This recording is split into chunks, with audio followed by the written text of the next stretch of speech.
What's up, everybody? Welcome to another episode of Yala,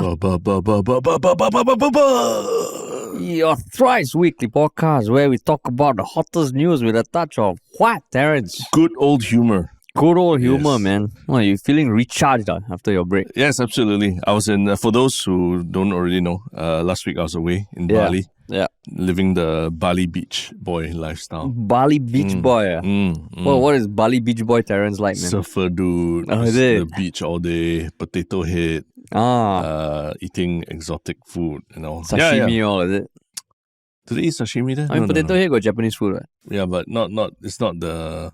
I think beef and the burgers and meats barbecue meats are a bigger thing there. Correct. But yeah, it was a good week away.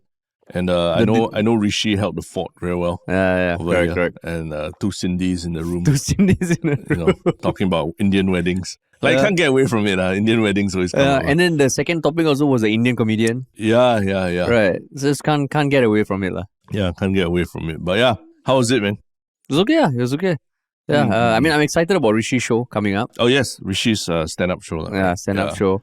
I mean, hopefully he takes some stories from his time in New York and into the show. And the good thing is the whole show is new. Yeah. The whole show is new. Yeah, his whole act is new, right? Yeah, correct. But one of the interesting things I realized while I was in Bali was that, when I was in Bali, I was thinking, wow, it's really like a tourist playground. Like the whole economy, everything is built around the tourism industry there, right? While I was thinking that, at the same time, I was getting away from Singapore, where basically Singapore that weekend was a playground for tourists also. F1. Exactly. We literally shut down parts of the city so that tourists have a good time and all that, right?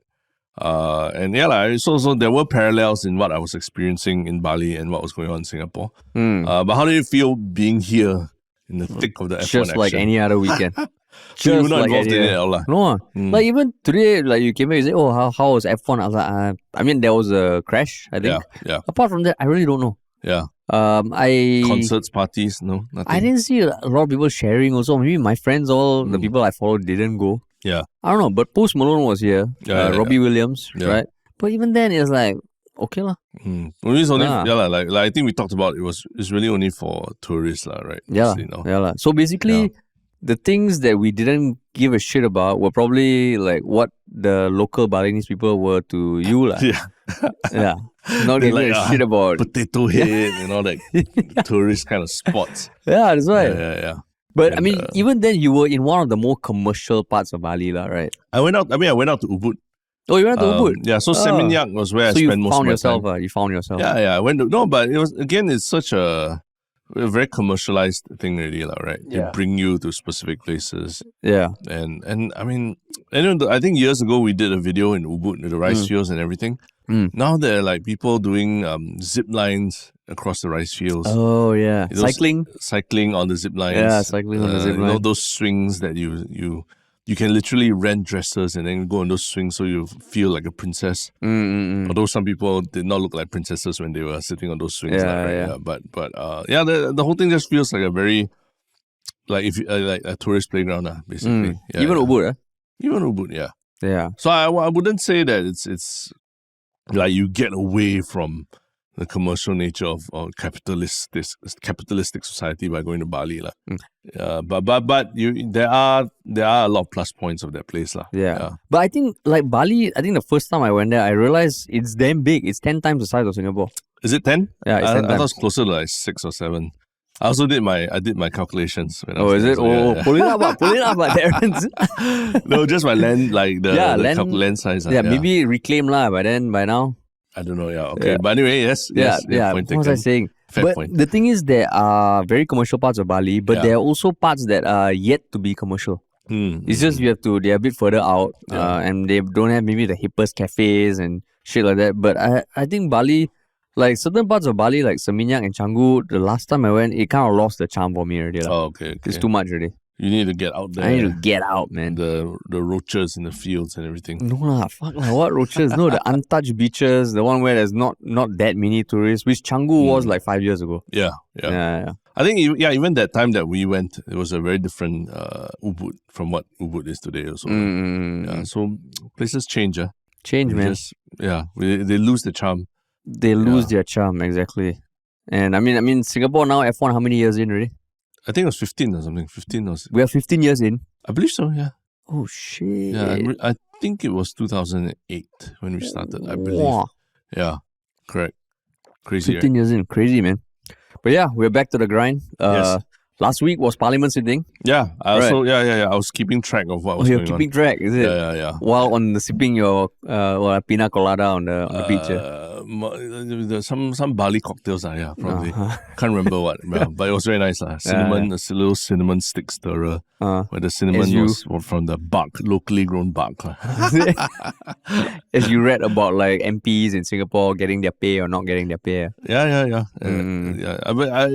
I was quite surprised, like you said on the podcast, that it totally went over my head that there was this parliamentary sitting. Yeah. Right after F1. I also didn't know, yeah. Yeah. Quite incidental. Right after F1, they discussed the minister who is currently being investigated for corruption relating to F1. Yep. Yeah, it was just like that.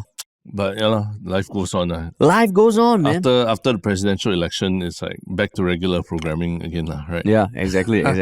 Exactly. But yeah, so we have some interesting topics to talk about today. But before that, what are we back to always saying, Terence?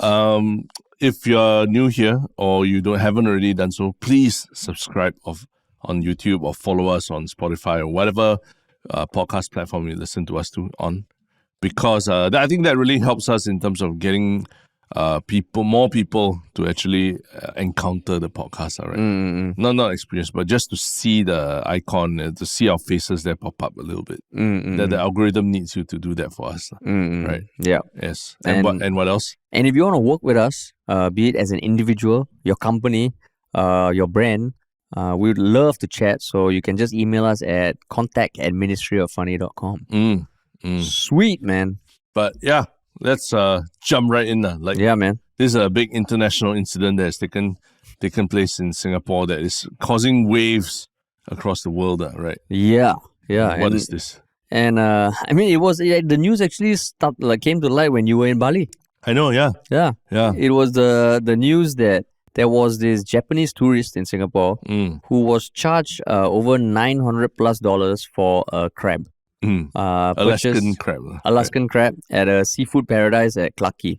So I remember seeing this. It came out September 19th, which is a Tuesday. Then by Wednesday, Paradise Group issued a statement, and they even said that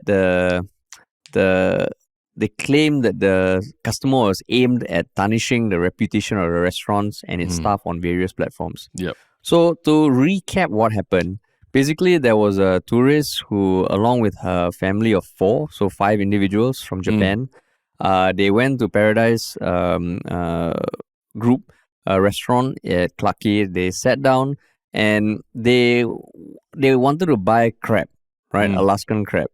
And they were talking about they were talking with the waiter, and they found out that the price was $30 per 100 grams and that is a point of dispute Yeah. But basically $30 was apparently mentioned. Then the staff brought the whole Alaskan crab, the live crab, to them, showed them the size.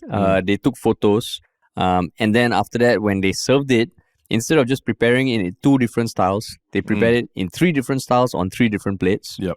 Right? The customers ordered other things like fried rice and other dishes. They finished everything. Yeah. According to the manager, after that, they were even telling the manager the food was great. And then when the bill came, it was a total of $1,322.37. Yeah. That's Sing dollars, right? Sing dollars. Yeah. GST inclusive, I think. With the crab alone coming up to $938. Yeah. So the diners apparently were speechless. One of them claimed that the restaurant did not inform their table that it would be preparing the whole crab for them, nor did it inform them of the crab's total weight, and that the staff apparently failed to let them know there was $30 per 100 grams. So then they refused to pay. They called the police. The manager apparently offered like a discount of $107 and $4.40 to the whole price, out of goodwill. Yeah. Then the customer escalated the incident to STB. Then they turned over the matter to Consumers Association of Singapore. So that made international news. Yeah. And then the day after, Paradise Group posted their clarification and photos from the restaurant's CCTV. Yeah. That showed there was staff showing the crab, the customers taking photos, the staff pointing at the menu, and that's where we're at. Yeah. So, but when you first heard of all this, did you expect that it would become such a, I mean, not say ground shaking news, but the fact that international news outlets are picking it up, right? Yeah, I didn't expect that. You did not expect that. I didn't expect this international dispute between Japanese tourists and the most expensive country in Singapore. You mean the most expensive country? The country in the world, sorry. Yeah. Confirm already, we're the most expensive. I mean, we're always up there. Arguably. Yeah, I mean, it's quite... I think we've heard of these things happening before. In fact, it has happened to me as well, right? But for it to become like an international incident doesn't reflect well on Singapore also. Yeah, it happened to you. You mean like the kind when you were traveling and then did they end up in Singapore? In Singapore, where I go to a place and then I want to eat a certain type of. I remember quite clearly. This was like after coming out from a club, like in the wee hours of the morning. I wanted to eat a certain kind of prawns. I think like they call it mai pian xia, which is like the drunken prawns. No. There's the prawns that are cooked in what do you call it? With a certain kind of like fried covering of it. Shit. Like cereal. Cereal prawn. Yes, that's right. Cereal prawn. I was thinking what kind of exotic dish. Yeah, correct. Exactly. It wasn't an exotic dish. Cereal prawn. I had that level of trouble describing what I was just describing. Yeah. And forgetting what the name of it was, especially in Mandarin as well. You see. So I ordered. Generally thought they understood what I was asking for. And they, sure. And then they brought it out and it was something else. It was some other prawn, which I didn't really know what it was either. Then, I mean, being drunk and everything, I still ate it. At the end, the bill came up to like $200 or $300 for just for that prawn. And this was like 2 a.m. in the morning. Then? So it's like, I got an argument with them and like, at first I refused to pay because I was like, well, I mean, you guys never even mentioned what the price of this whole thing was. Like, you know, they just, in my drunken stupor, they just took advantage of the fact, just pushed me probably the most expensive dish that they had, right? And and we disputed to a point where they just gave a goodwill discount to it, but I ended up paying for the whole thing. Oh, shit. Yeah. So many things were unpacked, man. You mean it was a craving, is it? You wanted prawns? I mean, we were at a place that had seafood, right? And I wanted a certain kind of prawn, the cereal prawn, which I had that kind of trouble that you just saw earlier.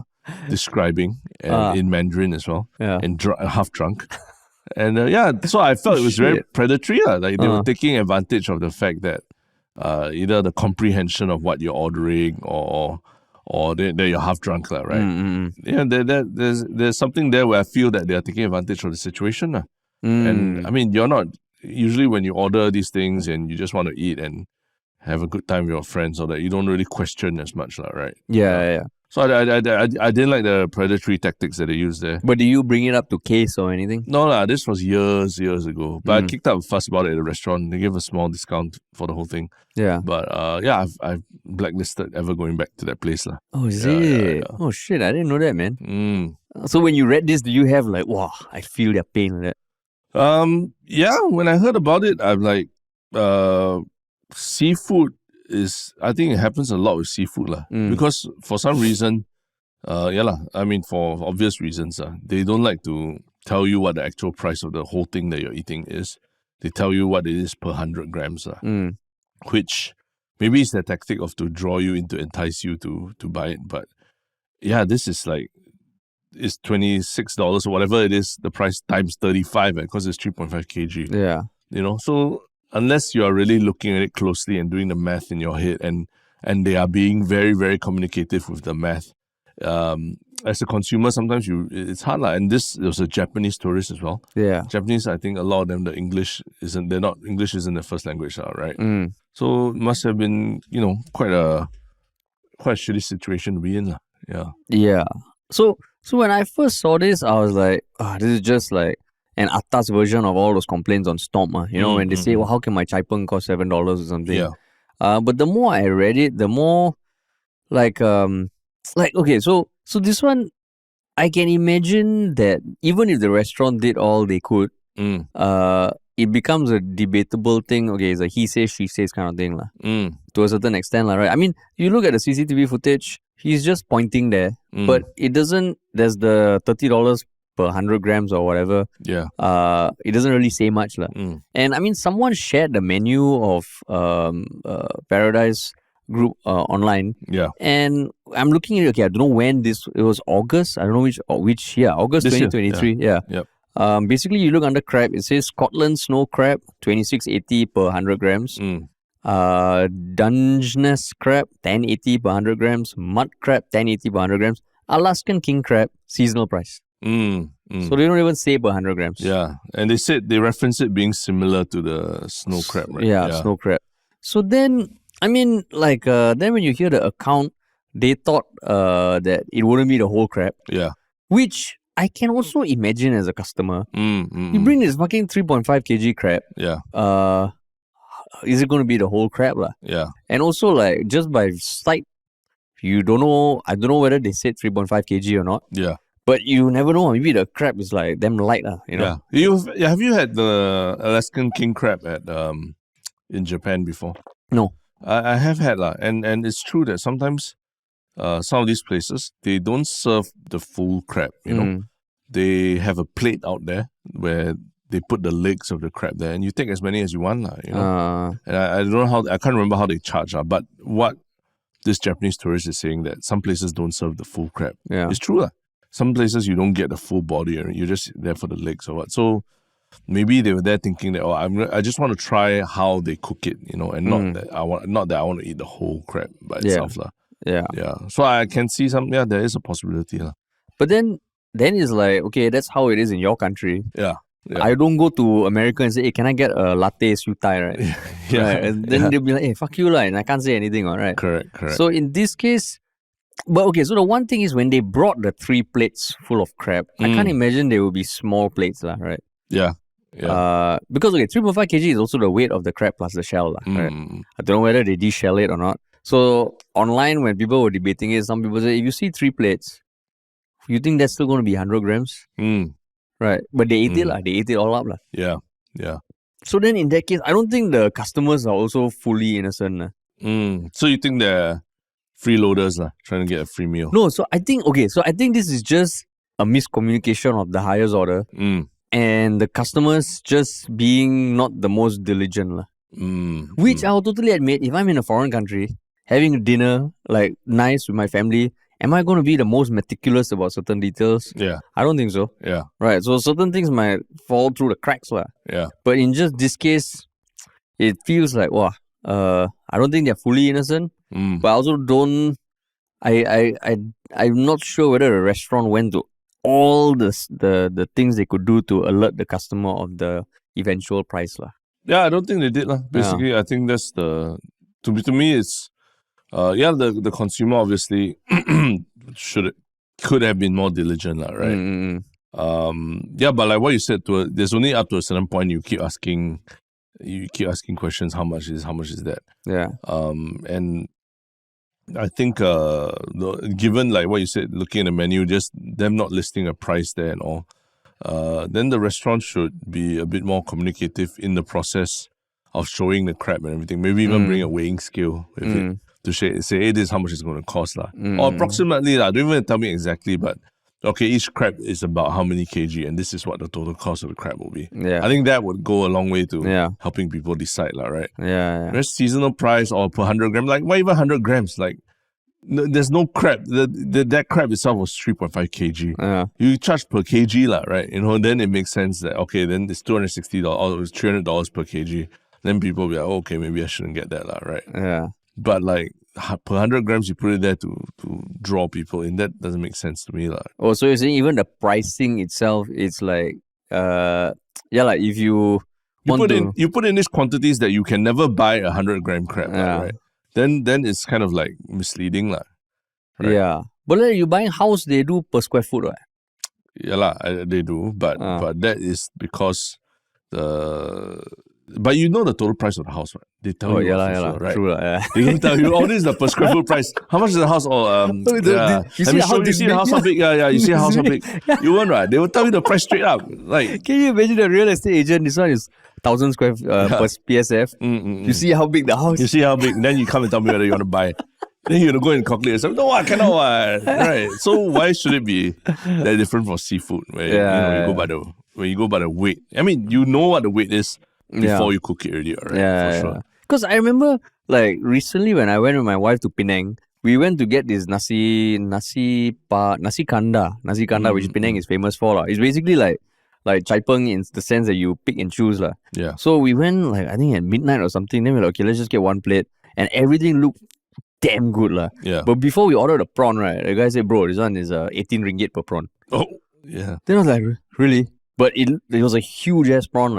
So in the end, we got one prawn and then a bunch of other stuff. And he said, every time before we say, he said, okay, this one will be how much? In the end, the one plate in Penang was 63 ringgit. Whoa. For nasi kanda. But it was epic. Okay. But I appreciated that he told us, bro, this and he spoke in Malay. Yeah. He said, this one, udang, 18 ringgit. I'm like, okay, can.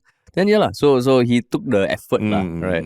So when it came, it wasn't a shock. So 63 ringgit, you still like, okay. I mean, like I sat there for a while, I'm like, what the hell is this? Like 63 ringgit for nasi kanda at his place in Penang where, I mean, the food generally is not the most expensive. Yeah. 63 ringgit. Yeah. But we got like 4-5 meats. Okay. Yeah, so it was a damn good meal. So after that, I was like, okay, you know what? Just have you enjoyed it. It was damn good. Yeah, and two of us share one plate. Yeah. And 24, I mean, 63 plus ringgit. Exchange rate. Yeah, plus exchange rate, all that. Divide by 2.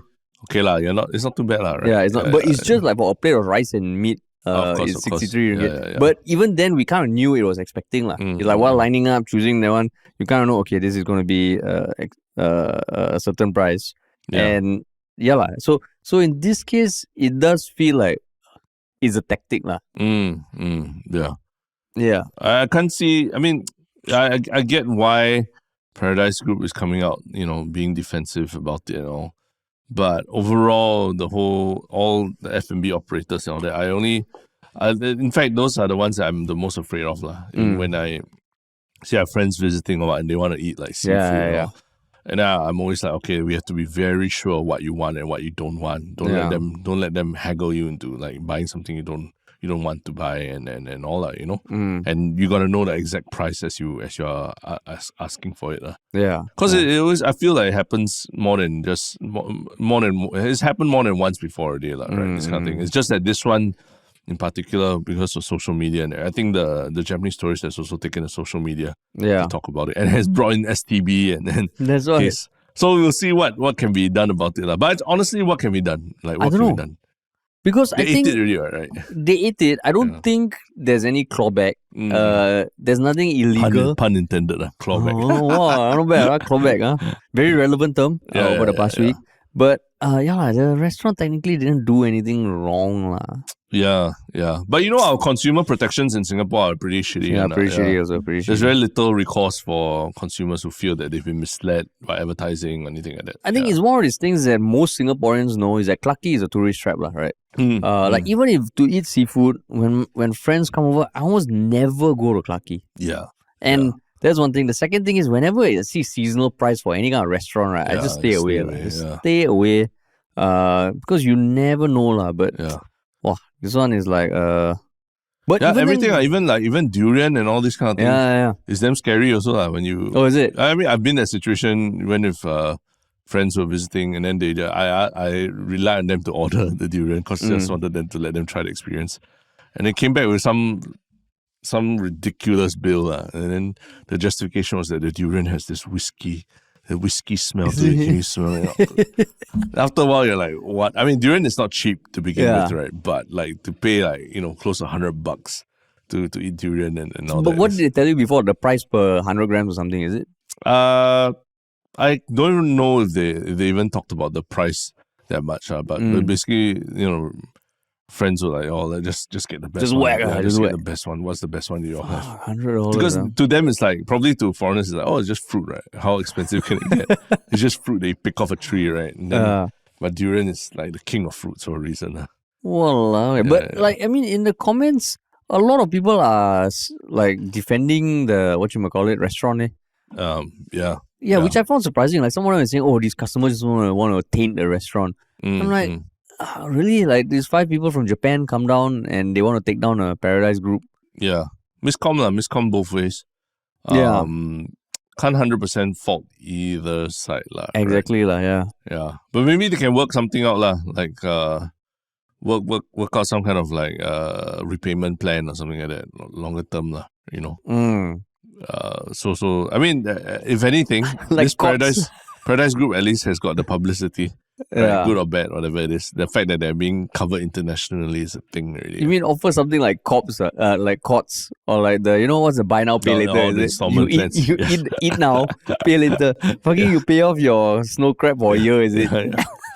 Hey, it's $1,000 man for crab. Oh my god! Crab, Yes, yeah.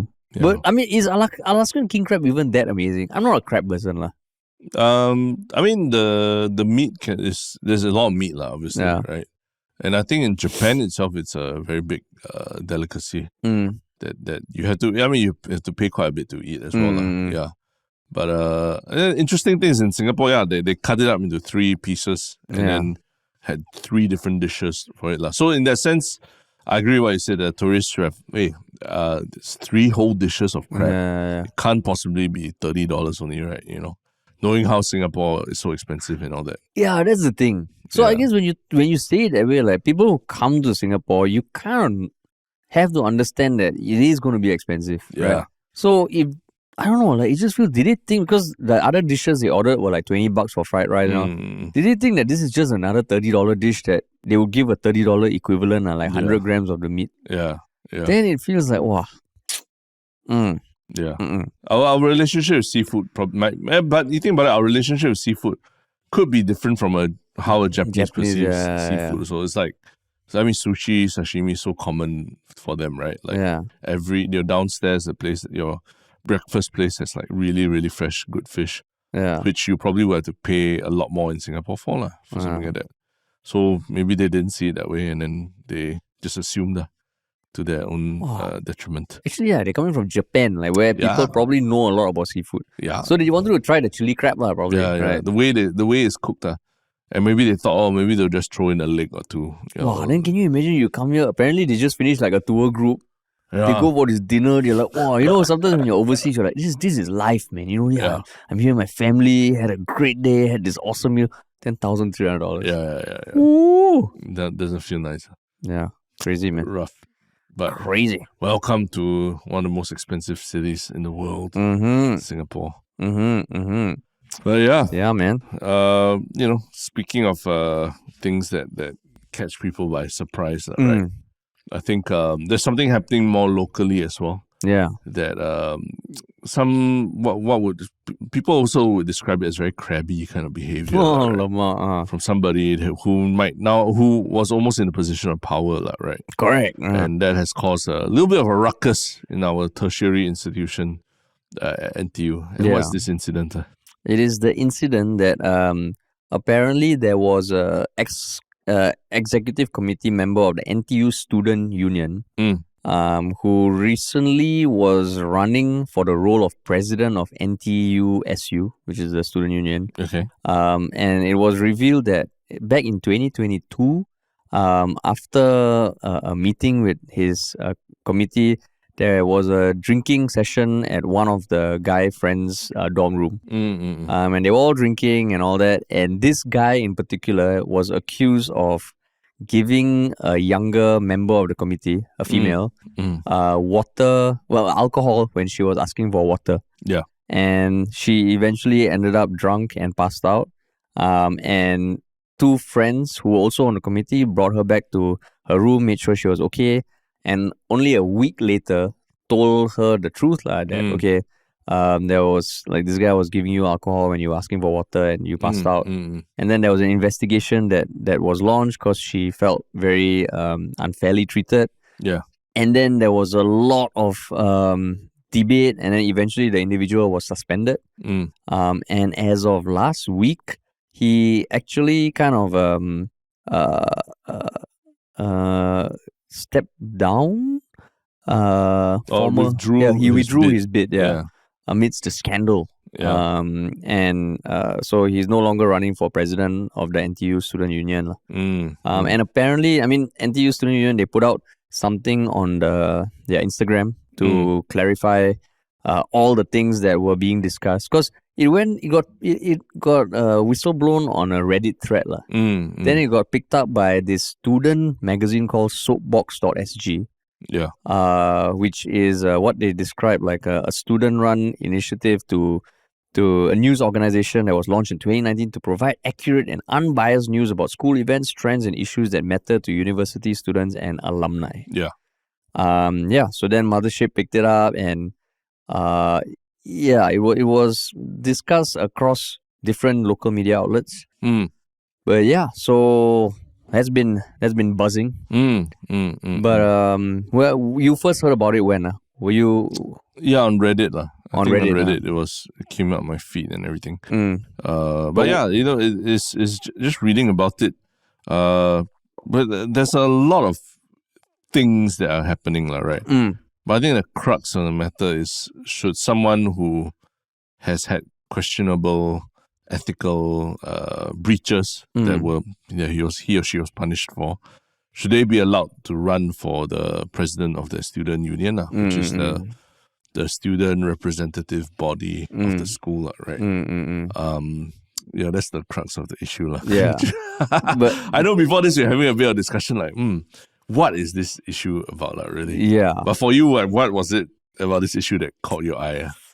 I mean, like, okay, so the one thing is the way Soapbox was reporting it and the way the news was reporting it, it really felt like the scandals of Singapore politicians. Even, withdrew his presidential bid amidst the scandal. Hashtag not my president. Then, like, the way they were writing it was very, very formal. Which I think, okay, on one hand, it is a very mature approach to it. Yeah. Like, there was a disciplinary committee, there were investigations launched, and it felt like, oh shit, like, I guess this is being treated very seriously by the student body, especially because they were complaining that the NTU governing body, the authorities, were not doing anything. Yeah. Then, of course, I won't deny that when I was reading this, I was like, but I mean, that's how a lot of drinking sessions, I would imagine, go. You mean your drinking sessions are so predatory? Like you force people to drink alcohol when they don't want it? I don't force. I've been forced. I've been peer pressured. Of course, by like guy friends. I think the moment is guy and girl and girl and guy. It is an additional level of complexity. Yeah. But my first response, I won't deny, was like, wait. So there was no physical harassment. Yeah. There was no, thankfully, nothing more serious than that. It was just this drinking. But then, of course, I had to just like step back and question, wait, is that the easy way out? Am I just projecting my gullible years onto today's youth? And I was thinking, wait, am I like just... No, you're victim shaming. You're victim shaming. You're downplaying I'm downplaying, and I have male privilege, right? Yes, you're male privilege. I'm like rolling around in my male privilege. Yeah. So yeah, that was my first thought. Yeah, but the other thing also that I also was a bit confused about is like, what is the big deal about the NTUSU being the president of this student union? Yeah, like, is it a very, very big thing, you think? I mean, we didn't go to school locally, right? Yeah. I mean, but there were these kind of like president of the class kind of things that we had back in university. Yeah. But in our university that we both went to, UPenn, I think nobody gave a shit who the president of the student body was. I would think only, like, I think the thing about like council or president bodies, the people who give a shit are the people in it. Yeah. Everyone else, I don't know. That was during our time, right? Yeah. I remember I was a prefect in primary school. Yeah. But after that, never prefect after that. And when I watched my friends who were prefects or council members in secondary school and JC, I always wondered, like, why do you join? Like, do you actually decide shit? I don't know. But prefect, I still can see why. Prefect, there's sort of there's almost like a policing role. Oh yeah, enforcing rules that you do as a prefect. Which, yeah. And can you imagine a bunch of like 12 to 16-year-old kids having someone play that role helps the teachers also, right? Yeah, like why you never wear tie? Yeah, why you never It's wear Monday. this? Hey, why your shoes not white? That kind of thing. Why your hair so long? But then, when it went to JC and it started having council, that was when I was like, well, what the hell is this shit? It's a popularity contest. Like nobody knows what the hell you stand for and whether you can do anything that you say that you want to do. And then we are sitting here listening to speeches that we have zero impact on our lives at all, right? Yeah. That was when I started to feel it's weird. And so that's why when I read this also, I'm like, what is the big deal about the student union thing? Yeah. Yeah. I mean, like, I think in university, like, we went to university abroad. We were both part of, like, Club Singapore, which you could argue was the student body speaking on behalf of Singaporeans at the uni. I mean, it's more like a cultural club, like drinking club. Oh, Terrence, you ran for president, no? And you became president. Yeah. And then 2 years later, I ran, but we had our presidential bids, no? We were, hashtag presidents. Hashtag president. So, I mean, that is one thing, like, just based online, like, the chatter, I think there's a lot of, like, animosity towards the NTU Student Union for, I think, disabling comments on certain posts. And kind of saying, like, if this is happening within your committee members, are you the best representation for the student body? Yeah. So, I don't know how it is now in uni. I think I can imagine in this day and age where there is more, anyone can have more of a voice. Like, even if you're a student body, you have Instagram, you have a social media outreach, you can effect change. Like, I would like to believe that. But in this case, I don't know what they do. But then, like, aside from what the union does, I did say that was my first impression of being like victim shaming, right? But then, like I guess it's still not good behavior, You mean to get someone drunk, Yeah. To push someone to the brink of being drunk. Yeah, because I remember like certain friends I know, they're like, hey, drink up, bro, drink up. Then the next morning I wake up, I'm like, what the hell happened? Then I realized, there was this asshole who was feeding me drinks. And if that sort of stuff is like called out, is that not a good thing, Terrence? I mean, yeah, correct. It's not good behavior. I guess why, us and people our age might be a bit puzzled as to the big hoo-ha, right? It's because, when you get out of school or the confines of an institution into the real world, there's going to be a lot of people like that who will be not necessarily just about getting you drunk, but like to get you to do things, sign contracts, or get into things that you don't actually buy crap. There's not good for you, right? And a lot of times you will see these people still get through life. They're not arrested by police. They're not doing anything particularly illegal, right? But it's very hard to rely on external authorities to catch hold of them and to publicize all the bad things they do and all that. So I'm just like wondering, this seems like the school has done an investigation on him. It has punished him for his behavior and everything. But now it seems almost like they just don't want the person, involved in any capacity in running the student union or being near the leadership of the student union. So, I guess my question is like, then what? Then should he just basically retreat from student life altogether? Like, what will make them happy? Just that he doesn't run for union president and all these things? Because ultimately, I'm just trying to say that these things are very hard to police as you grow up, as you will discover in life and everything, right? Bad, unethical but not illegal behavior, you can't be policed, and not everything will have such a clear black and white answer to it where there's a disciplinary committee that will convene and do all these things for you, right? Yeah. So, kind of like, if the guy's been punished and already, then what is the end game that they want to get out of it, Yeah, because if you look at Reddit, I know is always going to be like a bubble, but that's one of the few places you can find comments on this. Yeah, like people are saying, I hope this guy burns. No, if it's true, right? I hope his reputation is torn to shreds. Yeah, and I mean, even if you take gender aside, like the fact is, like in this case, there is nothing criminal, right? There's nothing criminal.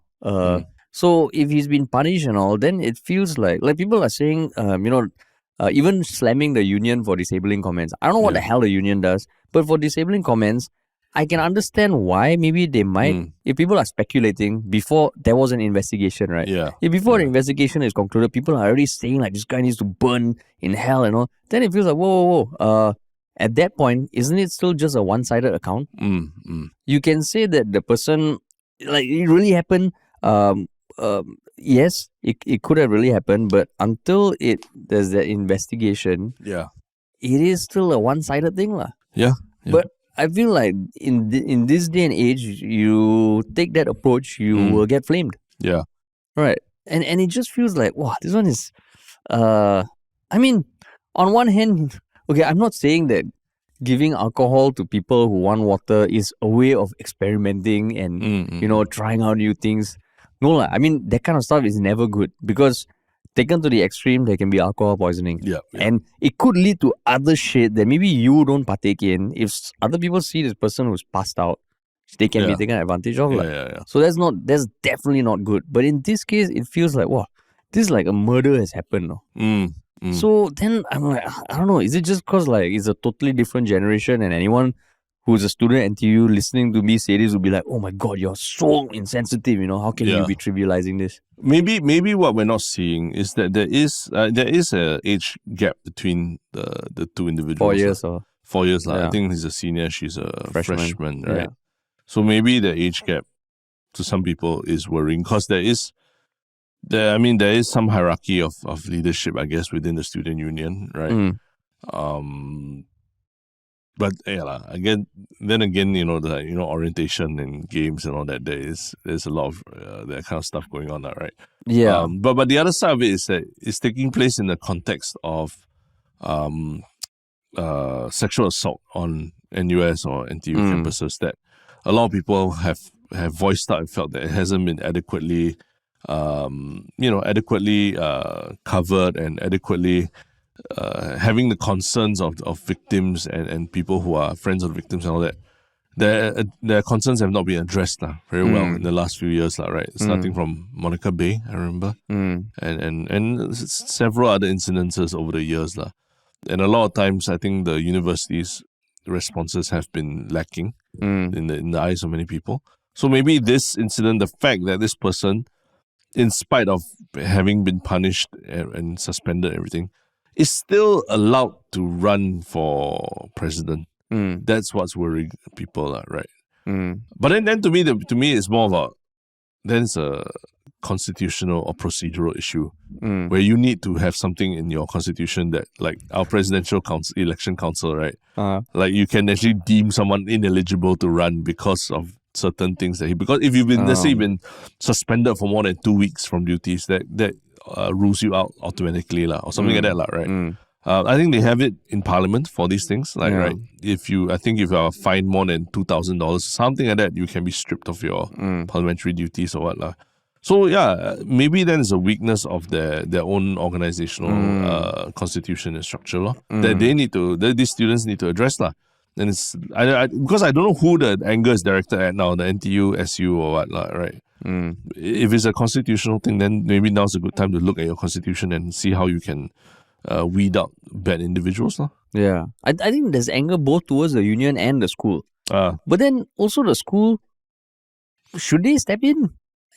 I mean, they have what? They have suspended. They correct, investigated and he got suspended from the union activities and all that already. Yeah. Because the thing about whether or not he can run, I mean, ultimately, someone can run and not be voted in, right? Yeah. Isn't that like part of the process? Yeah. If you want to disqualify people before they run, that's why it feels like, oh my God, wait, is this like deja vu, but just on a student level? Yeah. I don't know. So the parallel is with Tan Kin Lian, remember, with his pretty girl comments. And then I think Aware and other institutions stepping in and saying, hey, how can he be allowed to run? Yeah, how can he be allowed? Yeah. But I think our argument there was like, he passes some base criteria. And after that, why not let the election be the ultimate arbitrator whether he actually should be president. Yeah. You know? So in this case, it's like, okay, he's been punished, he's been censured for his words already, right? If he wants to run, then vote against him. You know, if you don't think that he's suitable because of his background or put it in your constitution that you can you can take away his bid because of him having been suspended. But you know, like, I mean, ultimately this is still happening within the student body. Yeah. Like, why do you want to talk about this, you know, on the podcast? Like the first topic, yeah, I mean, it can apply to a lot of people. If you're eating crap, you know, you be careful. Yeah. But this one, given that I think maybe a smaller subset of our listeners are students. Yeah. Why you want to talk about this, Terrence? Suddenly people are listening. They're like, guys, I don't give a shit what happens in the student world. Yeah. Give me some real world topics. But I think, like, going back to the first thing I mentioned, I think there is a generational difference in how, you know, our time, people our time, students our time, and students today deal with issues. Yeah.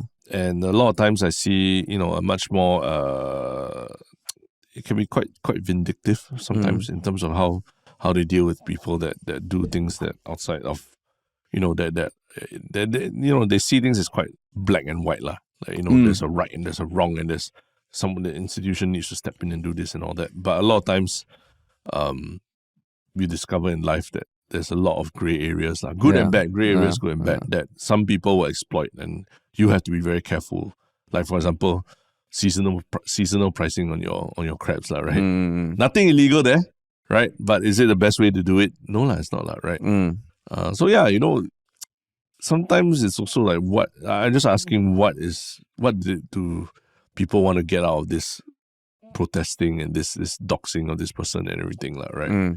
And then it's I think that's why I think it's interesting to even as an older person or as an adult to see this going on in schools and even just process it, understand why are these students so angry about these things. Of course, what we're hearing is from the internet. We haven't actually spoken to any students ourselves, but that's why I thought it was interesting to talk about. How about you? Like, you just wanted to curb the misogyny going on. The misogyny going on. Yeah. No, I think it's why it was interesting to me, because my first thought was also like, okay, like this is part of, like, you know, student growing up and all. It might not be the most applicable, but I think it's super important because this is the future generation that is gonna get older and you know, like become more influential. Yeah. And I find it so interesting that at the uni level they are already having this sort of discourse, which, I don't know, for better or worse, sounds very similar to what the politicians are doing. Yeah. So it sounds on one hand very mature, but on the other hand is like, but isn't, I don't know, it sounded a bit too similar in the sense like, oh shit, it's almost a replica. But I think it's very interesting to see how they deal with issues like this. Because as a generation, I think it is a universal thing that generally alcohol consumption is going down. I think it's not as fashionable to get crazy drunk. Which is totally different from our time, right? Yeah. So with that, it also means they are changing perceptions about how alcohol is seen, how people socialize, and maybe we also, as the older generation, need to be very careful about just projecting what we experience on this younger generation. Maybe for them, alcohol is like drugs like that, you know, like, oh fuck, you give alcohol and like, oh shit, and like putting you know, someone of the opposite gender or what in a tricky situation, like defenseless and drunk in someone else's room is very bad. I think it reminds me of the story. I don't know if you can share, but you talked about going clubbing with like younger people before, and then no. I say as in contrasting your experience going clubbing. Then, you know, last time when we used to go to clubs, people just be touchy feely, and you kind of got to like fend off people yourself as a girl or what, right?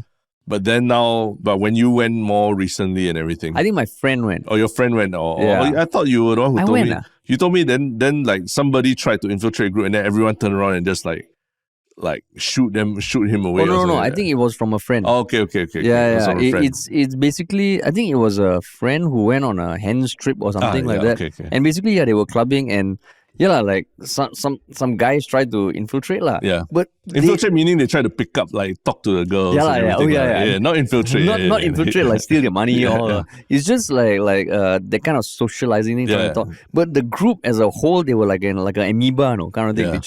They just turned around. They went into like that 300 kind of like that shell, and they just prevented anyone from entering lah. Yeah. And I think there was one where he maybe advanced a bit too much, and they started just like just as a group, like a white blood cell, just enveloping him. And then saying, boo! Yeah. I don't know about that. I thought that was for your story. Or you're just embellishing it. No. Yeah. Maybe I was doing Hassan Minaj or something. You're embellishing but it. I think yeah, like it was something, because last time I never used to club much, but I went enough to know that, oh shit, in a club you go into this black box where anything can happen.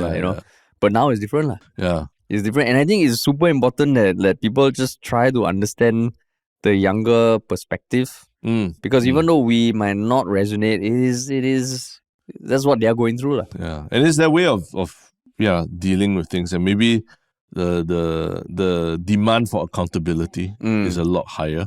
So you get carbon neutral, your ESG goals and all that kind of stuff. Yeah. So I mean, rambling on the point, I think the point was that there are generational differences, even socially, of what's acceptable. So being drunk at someone's room, a random person's room at a party, back then it was like, oh, that was like a normal Saturday, But for kids today, it's like, holy shit, that was almost sexual assault. Yeah. And that's just, I think, the realities of what universities have to grapple with now. Yeah. But I mean, if anyone's listening, I know last time also we interviewed the students from Yale and US, right? Yeah. That's right. Which were some interesting feedback. If you're listening, you're from NTU, you're a uni student, it'd be great to hear your thoughts, man. Yeah, but I think more importantly is like the general student body. Yeah. Like, what is this really a very, very, very big deal to everyone? Of course, it's scandalous, a little scandalous, but beyond that, is it really move the needle on important issues in school, right? Yeah, exactly. Yeah. But yes. Cool, man. Cool. But speaking of hearing from people listening, what is your one Shiok comment? Okay, my one Shiok comment was something that came in through Instagram. Well, let me pull it up. Okay, so someone DM'd our Yalabat account on Instagram. Since it's a private DM, I won't disclose the name. But they were catching up with our 14th September episode where we talked about the YouGov study, where it was about whether or not the younger generations are ready for a Chinese, non-Chinese PM. Yeah. And we did say, like this YouGov, a private company, how do they work? Who commissions the surveys? And they wrote quite a detailed thing, like they work for a competitor market research company in the UK. Although they are in the qualitative research team where they do focus group interview, they did offer to demystify how these surveys were conducted.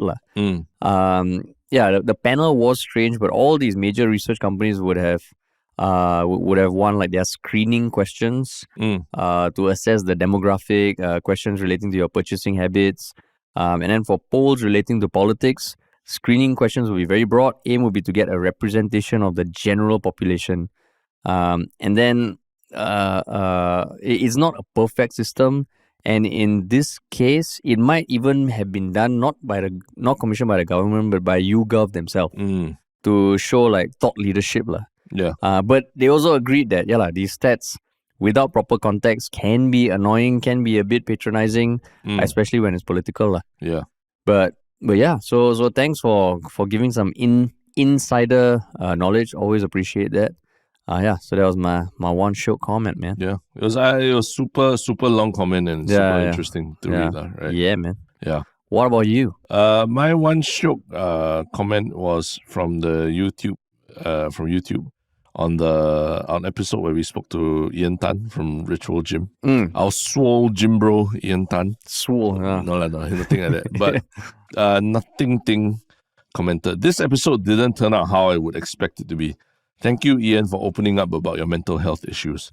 So yeah, I think people who listen to that, they realize it's quite a gem where, although it was someone who literally owns and operates a gym, we probably ended up talking more about mental health or your mental fitness compared to physical fitness, right? That is true. So thanks for listening and do check it out if you haven't already.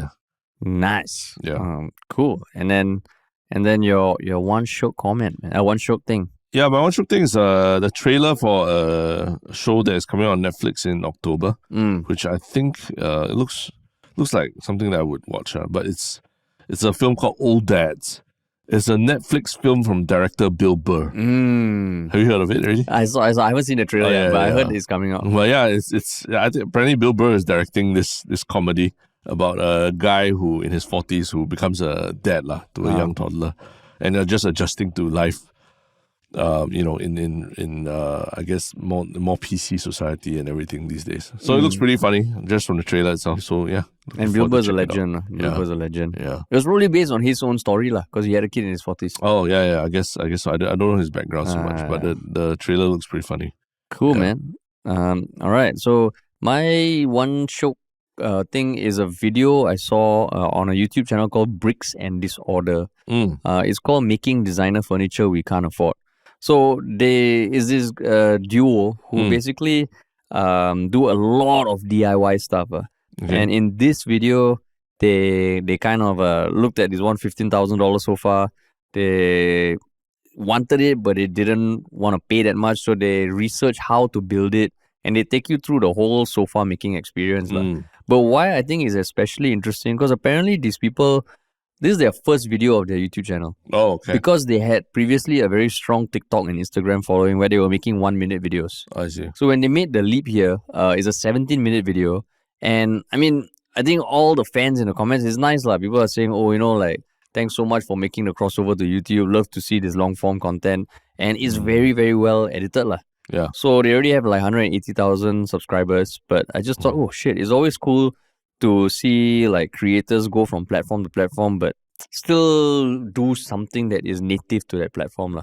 They didn't just do YouTube shorts or anything. They actually said YouTube long form content. Let's do long form content. Wow. Yeah, so it's cool. It is cool, man. Cool. Yeah. But yeah, awesome. All this will be in the description. Check it out if you can. Yeah. And once again, if you enjoyed this episode, please hit the follow, subscribe button, leave us a rating if you can. And if you want to work with us, remember the email is contact@ministryoffunny.com. All right, talk to y'all soon. Peace.